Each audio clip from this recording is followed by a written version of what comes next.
quisiera que pudieras contarnos qué es lo que está pasando en Medellín, cuál es la lectura que se tiene un poco más técnica y desde la academia de lo que está pasando en Medellín.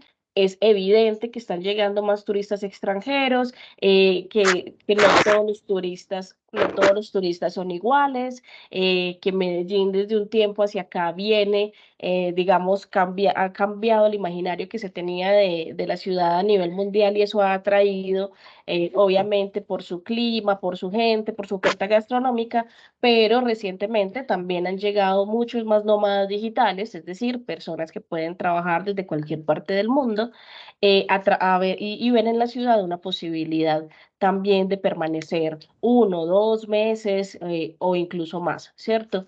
Y también estamos viendo que incluso familias están llegando, como lo vamos a mostrar en la revista, están llegando a consolidar su proyecto familiar y laboral acá. ¿Qué es lo que está pasando en Medellín y cuál es la lectura que tienes al respecto? Sí, te pregunto, ya te contesto, Jenny, pero lo que está pasando en relación con todo este tema de los nómadas digitales y la gentrificación, o lo que está pasando, que lo podemos hablar también en el tema de la vivienda. Yo creo que la vivienda puede ser un impacto de lo que está pasando, del Eh, fenómeno más amplio, nosotros lo abordamos internamente como la internacionalización de Medellín. ¿Qué pasa cuando se empieza a ver a Medellín como un destino tan atractivo y empieza finalmente eso a representar más noches de estadía, más llegadas por vuelos directos, cuando más personas trabajan desde acá? Muy bien, sí, yo creo que lo que está pasando, primero, creo que nadie se lo esperaba en la dimensión del volumen de atracción que está generando Medellín en relación con el interés global de las nuevas economías y los nómadas digitales y los turismos de diferente tipo. Tiene que ver sin duda, con condiciones originales de la ciudad, un clima excepcional, una geografía excepcional, gente muy querida, una ciudad, pero también con un proceso de mejora y de transformación de la ciudad que se hizo de alguna manera popular en el mundo por diferentes formas. Tiene que ver con la historia tan oscura que tuvimos nosotros en los 80 y los 90 y cómo Medellín cambió ese relato, y eso fue un relato que con imágenes, con historias, con nuevos procesos, pues el mundo lo fue conociendo.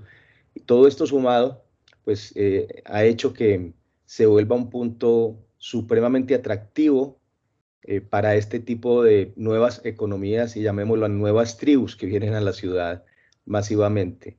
Fenómeno que no pasa solo en Medellín, fenómeno que también pasa en otras ciudades del mundo, pero como para nosotros la escala y la rapidez en Medellín yo creo que está pasando más rápido que en otras partes.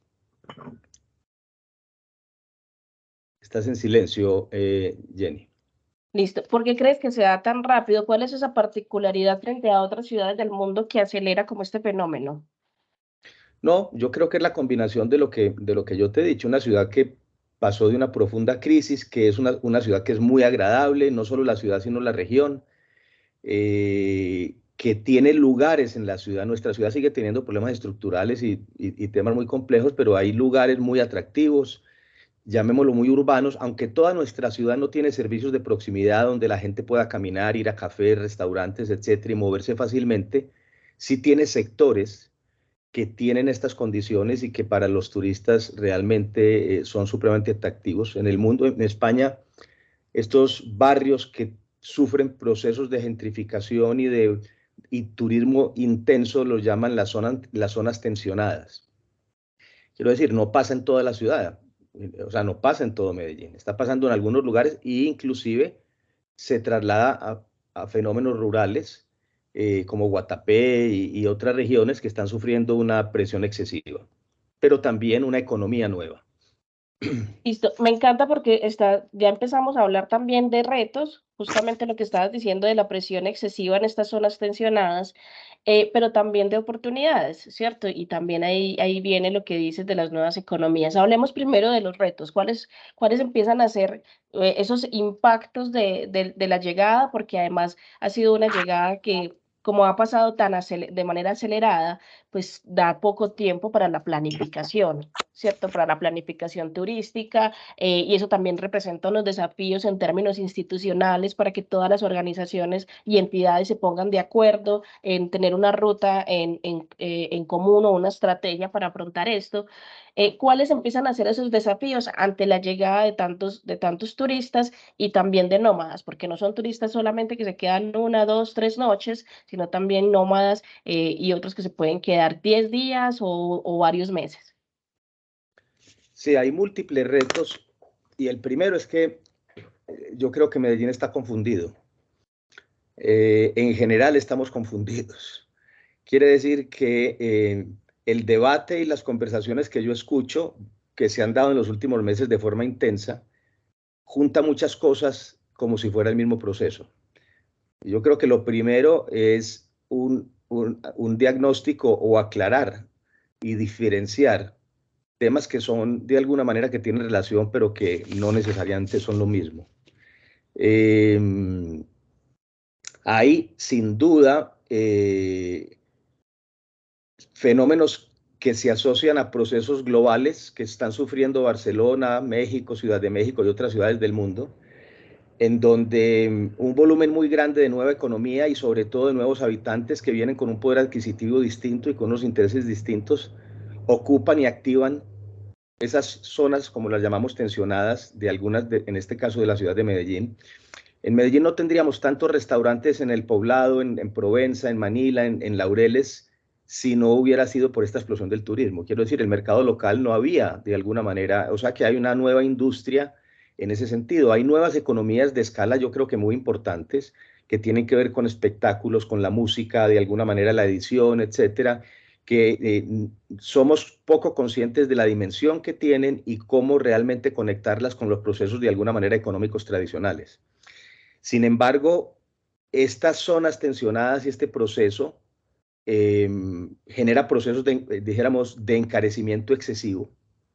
Eso no solo ha pasado aquí, sino que pasa en otras partes del mundo.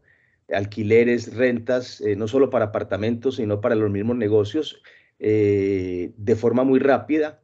Y eso hace que las poblaciones locales, no solo quienes viven, sino los comerciantes, dijéramos, emprendedores culturales, emprendedores gastronómicos, diferentes negocios, e inclusive personas que viven en los barrios, pues tengan que irse y dejarle de alguna manera muchos de esos espacios a negocios que llegan con una capacidad adquisitiva distinta. Esto se llama gentrificación, cuando estos procesos económicos expulsan a los habitantes que deberían ser beneficiados por unas transformaciones positivas, pero por el costo de vida, pues terminan siendo expulsados.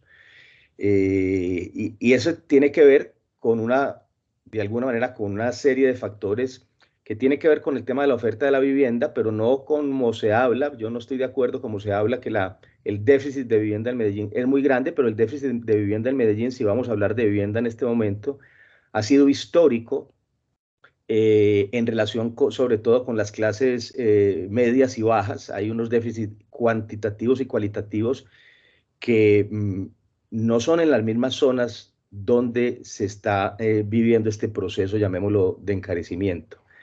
Efectivamente, tenemos que tener políticas sólidas y permanentes de vivienda. Ahora, este proceso también, y hay que decirlo así, como es positivo para algunas cosas, ha sido negativo para muchas otras. Pongo un ejemplo, en la Comuna 13 hay mucha más explotación sexual, y en El Poblado y en Provenza, paradójicamente, como podemos poner estos dos espejos de la ciudad, y hay muchos más puntos de venta de vicio en la Comuna 13 y en El Poblado que hace 10 y 15 años. Quiero decir, estadísticamente hay un problema mucho más, de alguna manera, grave en ese sentido. Entonces, no es solamente el tema del encarecimiento, sino que el gobierno y las instituciones no han tenido una política y una capacidad de respuesta para que estos otros fenómenos externos o las externalidades, como se llama en urbanismo, pues logren de alguna manera manejarse mejor. Esos problemas que empiezas a señalar, como la explotación sexual, y las drogas, pues, o el microtráfico, también tiene mucho que ver con la cualificación de la demanda, es decir, con qué tipo de turista estás llegando, está llegando. ¿Cómo puede, cómo puede definirse eso? ¿Cómo puede cualificarse la demanda y decir, pues lo voy a decir de una forma muy, muy coloquial, nos interesa que lleguen más nómadas que turistas que vengan buscando sexo, drogas y alcohol? ¿Eso puede hacerse? ¿Cómo podría hacerse? Sí, hay un fenómeno que en Medellín, con este proceso, llamémoslo de nómadas digitales y de nuevo turismo, está sucediendo que no sucede con esta misma dimensión en otras ciudades del mundo, que es la ilegalidad, las drogas y el turismo sexual. Quiere decir, eso existe en el mundo, pero en la proporción en que se está dando en Medellín es excesivo. Quiero decir, uno no puede abolir de ninguna ciudad del mundo determinadas, de alguna manera, servicios o determinadas actividades, pero sí puede controlar de alguna manera y moderar los porcentajes para que sean no solo manejables, sino que realmente no generen una tragedia, un drama muy importante. Eh, yo creo que también, igual que en el tema de la vivienda, que se asocia al encarecimiento de los precios y todas las zonas de Medellín se ponen como en la misma canasta y los diferentes déficits de vivienda se ponen como en la misma canasta con públicos sociales distintos. Eso hay que discriminarlo y hay que hacer un diagnóstico preciso para situar y cuantificar cuántos de uno y cuántos de otro. Igual yo creo que es con el turismo. Yo creo que hay un volumen de turismo que sin duda es un turismo importante y puede traer una economía importante, y hay otro tipo de turismo que es simultáneo, que viene específicamente a buscar sexo y rumba. Yo te cuento una anécdota, que no estamos hablando solo de turistas americanos o europeos. Yo he estado viajando recientemente a Panamá, y varias personas, inclusive hace pocos días estuve en Panamá y un taxista me comentaba, me voy 3 días para Medellín porque me resulta más barato pasar un fin de semana de rumba que en la misma Panamá. Entonces, y ya me había hace un mes y medio que había estado allí, dos o tres jóvenes, hombres que me encontré en el aeropuerto haciendo fila para Medellín. Yo venía para Medellín desde Panamá, les pregunté y nos dijo, no, vamos 3 noches a Medellín, porque es más barato para ellos venir a rumbear aquí que quedarse en Panamá. Entonces, tiene que ver también, ahí hay una circunstancia adicional que no depende de Medellín, que es que la moneda nuestra está devaluada y realmente es muy barato para otras personas y otros lugares del mundo venir aquí. Entonces, si uno identifica bien los problemas, creo que de forma discriminada, quiere decir, hay un tema de ilegalidad y de drogas y de turismo sexual, hay un tema de regulación de norma, de usos del suelo, de ruido, etcétera. Hay un tema, quiero decir, hay varios temas distintos que hay que abordarlos, pero hay que abordarlos simultáneamente. Dicho eso, Jenny, este es un fenómeno complejo. Quiero decir, las ciudades en el mundo que están pasando por este proceso, que es muy crítico para muchas ciudades, por ejemplo en España y en Barcelona específicamente, han puesto esto en debate de forma muy grande, pues no es un tema fácil de solucionar. Requiere políticas permanentes y una perspectiva de alguna manera simultánea, pero es bueno por lo menos conocerlo bien y tratar de evitar los problemas realmente más críticos que genere. Estás en silencio. Sí, porque además no solamente estamos hablando de economías ilegales, como podría ser relacionado con el microtráfico, sino con otras que son legales y que han ido escalando en conflictos, como lo que estabas diciendo, lo que se estaba diciendo frente a la explotación sexual, por ejemplo, ¿cierto? La prostitución en Colombia no es un delito, pero visto en esta escala sí empieza a volverse un conflicto social cada vez más grande. Sí, claro, quiero decir, es la dimensión. Me contaba una amiga con quien nosotros en el Centro de Estudios Urbanos y Ambientales está haciendo nuestra maestría, y varias personas de la Comuna 13, que realmente el tema para las mujeres allí y para los jóvenes está siendo muy difícil, ¿cierto? Porque me decía, no, es que ustedes no se imaginan los carros y esperando las mujeres jóvenes en las esquinas, etcétera, y efectivamente son dinámicas que existen en el mundo y en las ciudades, pero la proporción en que se está dando en algunos lugares de la ciudad es absolutamente excesiva y genera un problema de derechos, de salud, muy y de ilegalidad crítico. Y creo que eso no, y de violencia también. Y creo que es un tema que tenemos que mirar y mirar urgentemente sin satanizar Ujú. las nuevas economías y de alguna manera y el turismo positivo que nos llega. Ahí es muy importante porque tú has dicho que son dos procesos simultáneos, ¿cierto? El turismo de 3 días, llamémoslo así, de la rumba del fin de semana, y el otro turismo. Y no solamente el de nómadas digitales, sino que también hay turismo cultural, ¿cierto? Vienen a conocer nuestra cultura y demás. Eh, y que también van empezando a generar dinámicas en sectores o zonas tensionadas que son diferenciadas. ¿Esto qué requiere por parte de la institucionalidad, además de conocer a fondo el fenómeno? Sí, en Medellín se junta también, Jenny, con un proceso que ya se estaba empezando a dar de exceso de alguna manera, ¿cuál es la palabra? Como de ausencia de gobierno eh, en, eh, en algunas partes de la ciudad. Por ejemplo, el Parque Lleras, si te acuerdas bien, y algunas de las zonas del poblado, aún antes de que vinieran estos dos o tres últimos años de presión excesiva del turismo, ya estaba deteriorado.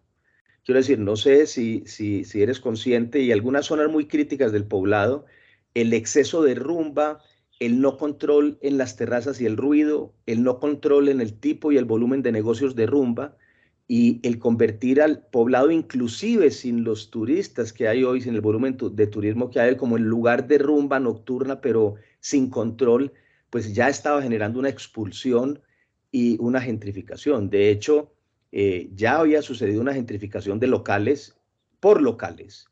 Cuando digo locales me refiero no a locales comerciales, sino a habitantes locales que expulsaron de muchos lugares del poblado, de esta zona, dijéramos, de Provenza, a quienes vivían. Estos eran barrios residenciales. Claro, es beneficioso tener sitios de rumba, restaurantes, comercio, tiendas, pero todo tiene que ser con un control. Quiero decir, para eso son los planes de ordenamiento territorial, las regulaciones, la regulación de ruido, y cuando eso se abandona, pues de alguna manera las dinámicas naturales lo vuelven explosivo.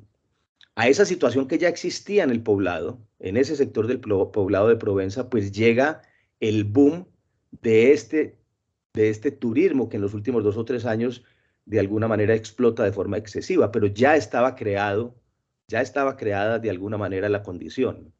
Eh, Hace poco hablaba con un amigo que vive en Laureles, y le decía que como yo le preguntaba que cómo estaba la situación allí, y me decía, no, se está llenando de restaurantes, nuevos edificios, etcétera, pero está manejable, etcétera. Yo le dije, si el poblado se deteriora, esta dinámica se traslada a Laureles, y en 5 o 10 años vamos a vivir lo mismo que estamos viendo en las zonas críticas aquí. Entonces, se requiere gobierno, Jenny. Quiere decir, cuando se requiere gobierno, se requiere seguridad, se requiere atención a todo este tema de la explotación sexual, se requiere control del ruido y control de los usos. Hay otras formas también, llamémoslo regulatorias, que en España se están implementando, que son más a mediano plazo, como limitar los aumentos de arrendamientos. Quiere decir, poner un porcentaje del costo del arrendamiento que se pueda incrementar por ley en ciertos sectores tensionados, no en toda la ciudad, para evitar que de un día para otro pues pasen, se dupliquen o tripliquen. Eso eh, tiene, dijéramos, un impacto en el mercado. Hay muchas personas que no estarían de acuerdo con esto, pero son normas y regulaciones que se implementan en otras partes del mundo también. Pero yo acá voy a hablar también desde mi desconocimiento. Yo tenía entendido que eso ya existía en Colombia. Cada año pueden subir los arriendos un porcentaje, cada propiedad tiene hasta un porcentaje máximo de acuerdo pues como al avalúo catastral. ¿Esto no existe ya o debe cumplirse o cómo funciona? Esto lo podrías consultar con alguien experto en esto. Lo que yo entiendo es que efectivamente tú no puedes subir más de un porcentaje con el mismo arrendatario que tienes, Ujú. pero tú puedes solicitarle con tiempo. En los contratos está que con 3 meses de anticipación tú puedes solicitarle el apartamento o la propiedad. Y ya el nuevo arrendatario, pues le pones un precio cualquiera. Entonces yo me estoy refiriendo es más al cambio de los nuevos arrendatarios, que también se está regulando en otras partes. Ok, tú ahorita mencionas, ya tenemos como unas zonas tensionadas relativamente identificadas, la que estabas diciendo ahorita del Poblado, de Provenza y cómo se ha ido impactando también en Laureles y también mencionaste la comuna 13 y demás. ¿Cuáles son esas zonas tensionadas en Medellín y sus alrededores donde deberíamos poner una mirada o ese foco para poder controlar de alguna manera todos estos impactos de los que venimos hablando? Sí, pues mira, yo esa pregunta, yo te voy a decir algunas que pienso, pero esa pregunta se la haría a los habitantes y a quienes están de alguna manera sufriendo ese proceso. Sin duda, las más extremas, pienso yo, o una de las más extremas es en el Poblado, en el sector de Provenza y Manila, y ya se está trasladando a Astorga. La Comuna 13 es increíble. El proceso de transformación y de mejoramiento de la Comuna 13 nunca se hizo para atraer turistas y resulta que inclusive ya el alcalde lo toma como ejemplo para otras zonas y otros barrios de Medellín. O sea, eso quiero decir, el proceso de mejoramiento inicialmente se hizo para mejorar la calidad de vida de las personas allí. La Comuna 13 está viviendo un momento muy, muy difícil. Yo creo que en Envigado tiene algunos sectores también críticos.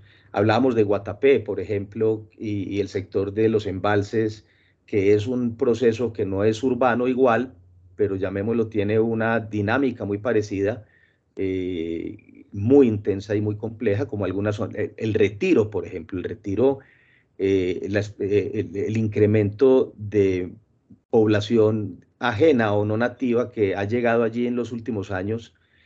Son procesos los que te estoy diciendo que no están todos en el mismo nivel ni con las mismas características críticas, pero que si no se orientan y controlan, pues tienden de alguna manera a volverse muy complejos. Eh, ahora, mencionaban ahora al principio, es un proceso difícil. Algunos, yo tengo mucha cercanía con Barcelona y tengo varios amigos allí y me decían, es que nosotros perdimos ya el Borne y perdimos ya tal lugar de la ciudad, los catalanes. Me decía, es que nosotros vamos allí y no encuentras a nadie que hable catalán. O sea, no hay una sola persona que hable catalán en estos barrios. Catalán es el idioma pues de Barcelona. Barcelona. Y entonces la pérdida de identidad, yo creo que lo que hay que lograr, quiero decir, esto no se logra hacer una solución absoluta, pero sí deberíamos lograr una relación más armoniosa y llamémoslo más de prosperidad, donde exista una convivencia más adecuada. El tema de la convivencia es lo más importante. Sin dejar de que existan ciertas tensiones o algo, porque estamos en un mercado abierto y un mercado libre, etcétera. Pero lo que sí tenemos que evitar es el deterioro excesivo de las zonas, la ilegalidad, dijéramos el microtráfico y la explotación sexual. Quiero decir, hay temas que son muy críticos. Tocaste un tema que también me interesaba tocar y es que al ser esas zonas tensionadas, al estarse expandiendo además, ¿cierto? El fenómeno se va expandiendo y va modificando además dinámicas barriales y empiezan también como esta pérdida de identidad, por llamarlo de alguna manera, eso va generando como una reacción negativa hacia las personas que llegan. Y lo hemos visto, por ejemplo, en el sur, cuando empiezan los locales a querer expulsar a quienes van llegando y a brotar como expresiones de xenofobia y de odio al que llega. ¿Cómo hacer para que eso no pase? Sabiendo además todo lo que está, lo que mencionaste ahorita en términos de institucionalidad y que los habitantes también puedan transitar hacia esa convivencia. Sí, ya te contesto, Jenny. Cuando decías en el sur, ¿te refieres a esta zona pues más del poblado, todo esto? Sí, sí. Envigado, dijéramos, todo esto. Sí, sí, yo creo que generar una xenofobia contra el turismo sería absolutamente negativo. Creo que necesitamos nuevas economías, creo que necesitamos orientar alianzas de este tipo.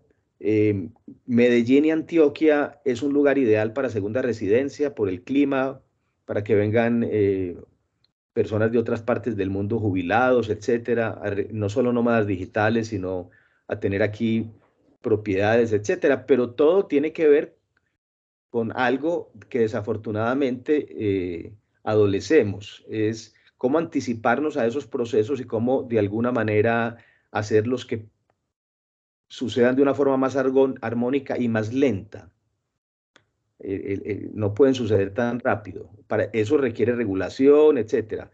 Eh, yo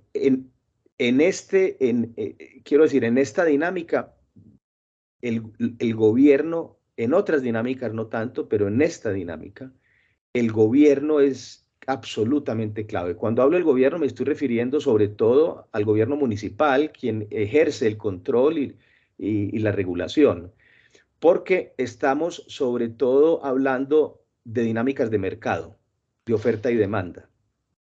Y la economía de mercado de oferta y demanda de alguna manera es explosiva cuando suceden este tipo de dinámicas de atracción y de oferta. Y entonces el mismo mercado, quiero decir, estoy hablando del sector privado, es muy difícil que logre responder a él. No quiere decir que no puedan haber algunos acuerdos, no pueda haber algunos temas de convivencia, no pueda haber de alguna manera, pero va a ser muy difícil que un propietario de un apartamento que se sabe que lo estaba alquilando a 2 millones de pesos y que lo pueda alquilar a 6, no lo haga.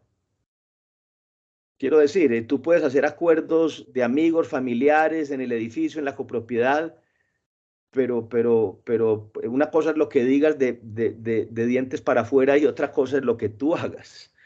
O que alguien que tiene una propiedad y vaya a vender su casa o su lote o su lugar y entonces está en un precio X y le van a dar el 150% más, pues no lo venda, Ujú. ¿cierto? La decisión entonces no puede recaer en el propietario No, exclusivamente. no, ni exclusivamente. Pudiéramos decir que utópicamente, pero yo estoy hablando pragmáticamente. Quiero decir, aquí podemos hablar de utopías o de realidades, ¿cierto? Entonces, es un tema, entonces el tema de convivencia, y, y ahí también esto se debe regular la velocidad y el volumen. Cuando el volumen es excesivo de estos nómadas digitales y de nuevas economías, inclusive que no sea un turismo sexual, pues va a ser muy difícil generar una relación armónica con esto. Lo fundamental es que podamos en ese proceso generar beneficios y preservar una parte importante de la población local, identidad, valores, sin generar situaciones extremas de ilegalidad. Tú mencionaste ya para terminar una palabra que es clave, que es la anticipación. Nosotros, nuestra cultura política y la forma en cómo se dirige el Estado no es propiamente amigo de la anticipación, somos más bien reactivos. Y académicos y conocedores venían alertando sobre lo que podía pasar en Medellín desde hace varios años. Pero no a ese volumen, Jenny. Nadie, ni los académicos, Nadie lo preveía. a mí que me traigan un experto aquí a la mesa que hubiera anticipado que en la dimensión de lo que está pasando, O sea, quiero decir, este es mi trabajo y yo trabajo No lo veía venir. y trabajo en otras partes del mundo y conozco el proceso de gentrificación en otras partes del mundo. No, yo sí me anticipaba que podían suceder, pero no con esta velocidad y con esta dimensión, nunca. Yo no me imaginé que Medellín se iba a convertir en el sitio más turístico de Colombia o como Cartagena, pues eso, y que la Comuna 13, quiero decir, sea el lugar más turístico de Medellín. Por ejemplo, si hay algo del sector, desde el sector privado, me parece que todas esas rutas turísticas y la promoción que se le hace a la Comuna 13 es absolutamente dañina. Quiero decir, tenemos que moderar eso. Yo creo que la oferta, hay un tema ético ahí con ciertos lugares de la ciudad, ¿cierto? Que no se puede, dijéramos, generar una explosión excesiva de la especulación de estos espacios. Seguimos manteniendo el relato en los hoteles, en las agencias de viajes, inclusive en organizaciones que hacen visitas, entre comillas, llamémoslo, proactivas para el tema, dijéramos, del grafitur, etcétera, y todo eso se está convirtiendo en un problema estructural. Eso lo deberíamos regular.